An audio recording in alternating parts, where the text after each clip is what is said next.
યુવાધન નશાની રવાડે ચડી રહ્યું છે ત્યારે ગુજરાત પોલીસે શરૂ કરી નો ડ્રગ્સ કેમ્પિંગ, જેના ભાગરૂપે સુરત રેલવે સ્ટેશનના પ્લેટફોર્મ પર રેલવે પોલીસ ઇન્સ્પેક્ટરના અધ્યક્ષ સ્થાને નો ડ્રગ્સ ઇન સિટી અંતર્ગત જાગૃતિ કાર્યક્રમ યોજી મુસાફરોને સમજ આપી હતી। યુવાઓમાં દેશનું ભાવિ છુપાયેલું હોય છે। દેશના યુવાઓ જેટલા મજબૂત હોય છે તેટલું સારું ભવિષ્ય દેશનું હોય છે। આજકાલ ડ્રગ્સ પકડાવાના કિસ્સામાં ધરખમ વધારો થઈ રહ્યો છે।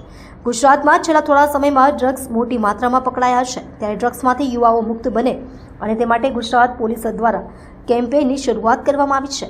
નો ડ્રગ્સ કેમ્પેઇનની શરૂઆત કરવામાં આવી છે।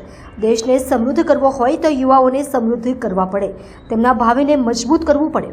આજકાલ યુવાનો ડ્રગ્સનો નશો કરી રહ્યા છે। ડ્રગ્સના રવાડે ચડી યુવાનો પોતાના ભવિષ્ય સાથે ચેડા કરી રહ્યા છે। નાની ઉંમરના લોકો ડ્રગ્સના નશા કરી રહ્યા છે। ડ્રગ્સને સપ્લાય કરવા માટે અલગ અલગ નીત નવી પદ્ધતિઓ અપનાવવામાં આવી રહી છે। આપણે વિચારી પણ ન શકીએ તેવી રીતે ડ્રગ્સને સપ્લાય કરવામાં આવી રહ્યું છે।